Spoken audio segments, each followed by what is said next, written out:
Alrighty, today's French cleat project is a simple one, just a shelf to hold my C-clamps. I always got to look around for C-clamps when I need them. Here, they'll be right where I had them. Again, 1/2-inch plywood. It's got a little lip here on there that prevents the C-clamps from coming off. And if you do it right, you can just pull the C-clamps off. You don't have to, unscrew them or clamp them onto that thing. So their access is really fast. That said, let's get to her. Hey, if you find yourself enjoying this kind of content and want to see more, why don't you mash down on that subscribe button? That helps us immeasurably. And then maybe punch the like button and give us a thumbs up and maybe comment and stuff. That helps us bring you more content like this. So please do that, it helps a lot. And now, due in part to the overly litigious society in which we reside, listen to my robot. Danger, Will Robinson! Danger! No, Will Robinson! Danger!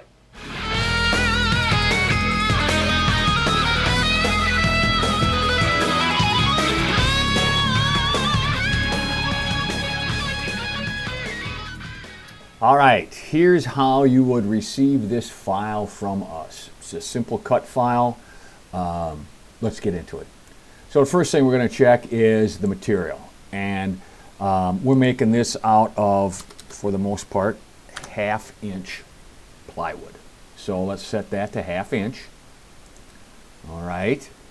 And let's move this over and we'll get our tool pass up here.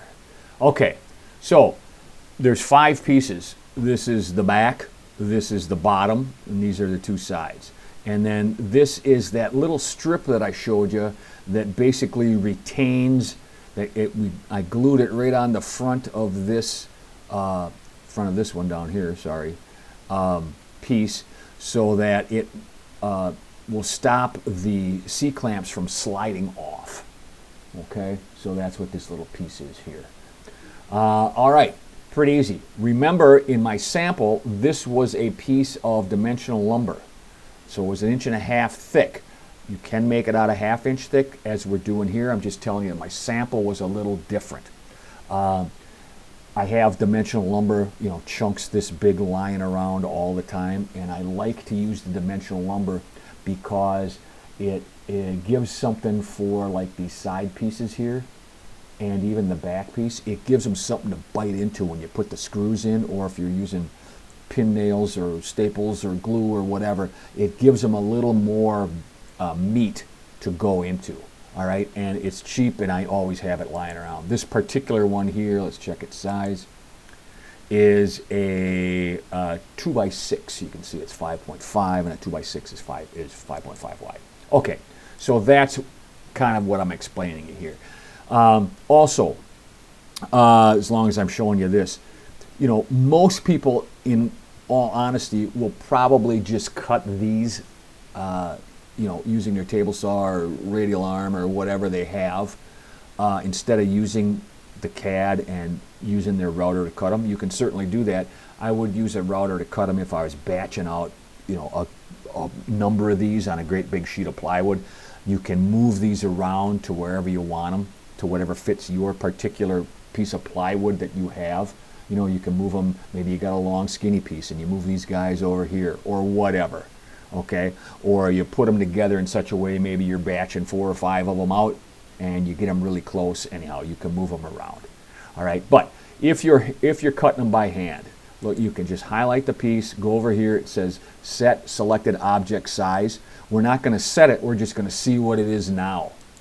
All right, and what is it now? It's 15 by 11, so it's a 15 by 11 inch piece of plywood. You can go cut that out on your table saw, and that's with any of these.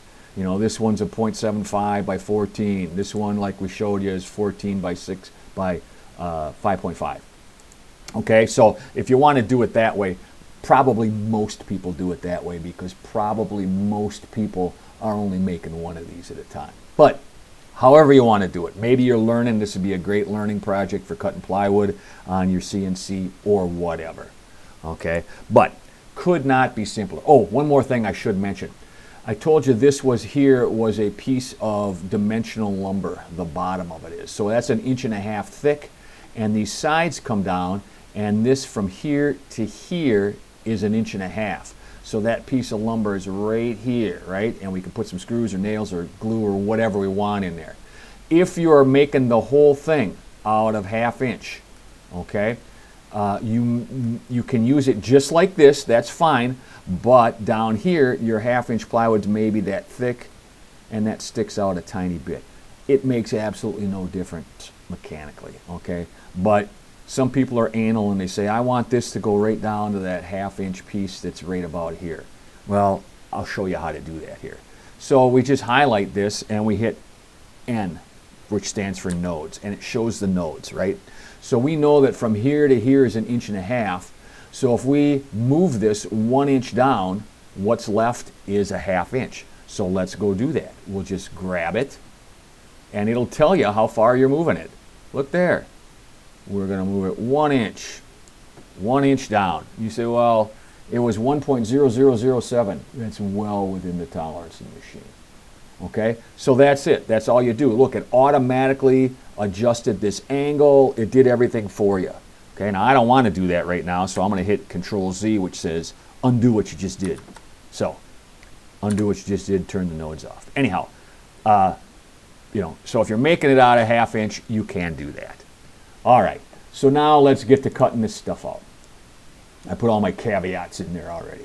All right, so we highlight them all, and we're going to do a profile cut, and it's 1/2 inch thick. That's correct. We're just going to use my standard 6mm end mill.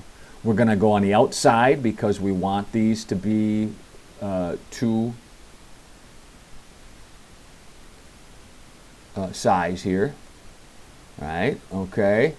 And we're not going to do any tabs. Your mileage may vary on that. Maybe you're batching them out and you want to hold them into a great big piece of plywood. That's fine. I do like to put little ramps in though. Okay, that just kind of, when it goes in, it kind of ramps it down 200 thousandths of an inch, a fifth of an inch, whatever you want to call it, 0.2 inches. It's just easier on my bit. It doesn't start a full profile cut right away. It eases into it and it's a little easier on the bit. Okay, well, we will call these outer profiles, and we're going to put a space in there, and we'll calculate that. There you go. Those are your tool paths. So let's reset and let's preview all the tool paths, and it should cut all those out. And there it is. I'm just going to double click on this stuff out here. Okay, so those are what those individual pieces look like. And again, you can see they're all 1/2 inch thick. Again, you can arrange these in any way that you see fit. I left a lot of room in here. Okay, you can save yourself some wood by moving them closer together or rearranging them or however you want to do that. Just for grins, let's see how long it takes for this one. 5 minutes and 16 seconds. And that's usually pretty good. If you're just cutting profiles, that estimate is usually pretty good. So for my speeds and feeds, it's 5 minutes. That's, nothing. Geez, you can get this thing all cut out, and what is assembly time's probably 3 minutes, depending on how you're doing it. So in 8 minutes, you can get yourself a nice French cleat shelf. Okay, so that's about it for this. Let's just go out into the shop and make it. Okay, so I have my program all loaded up in the computer, and I have this big piece of plywood. Why? Because it's a piece that I had, and I'm just going to cut that out of this piece of plywood. I have it programmed for my 0 that I won't waste any plywood. In other words, I'm not going to cut it out of the middle. I'm going to cut it out down here. So we'll start the power, we'll start the dust collection, and we'll knock this guy out, and I'll see you when it's done. Okay guys, we've reached the point in the video where I give you the free coupon code. If I have done my job correctly, it should be appearing right about here. What you do is you go to the link in the description. That'll take you to the file page on the website, and it will try to charge you for those files. What you do is when you check out, you put in that coupon code, and it will give those files to you for free. They're both in SVG and PDF versions. All I ask in return is that you mash down on the subscribe button, maybe hit the like button, share it with your friends, that kind of stuff. That's it. It's free to do that.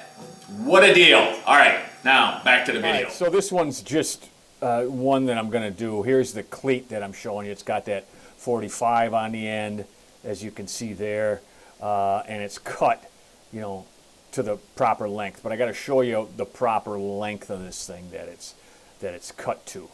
Okay, so when I put these together, I put that on the back, and you know, I cut it to length. But the length I cut it is actually an inch longer than the back. So you can see I got a ½ inch hanging out on either side here, and that gives me a nice corner that I can screw it to. It makes it very strong, in addition to the bottom being construction lumber. See, you can see here, see how that goes together there? It just gives me another point that I can sink a screw or a brad or glue or whatever. Not like this. I don't design them like this. I design them like this. So I have this whole area here that I can screw or glue. And then I have both up here at the top. So it makes for a very strong connection on all of my French cleats, and all it costs me is an inch of that of the French cleat that I batch out. There you go, one French cleat C-clamp holder. Pretty good. I like it. I wouldn't change a whole lot. I do like the little piece of wood I put on here. I had walnut, I don't know, I must have had it lying around or something, that I put on there so the C-clamps don't fall off, but they come right off. You can pull them off. You don't have to unscrew them, you know, to put them off and then screw them back on to clamp them, and it holds them very securely. So another project well done. I don't know that I would change too much on this one. I have some real little tiny C-clamps that I put in the back here, so I'm glad I made it deep enough for that. But, you know, other than that, pretty easy. Let's move along to the next project. Thanks for joining me.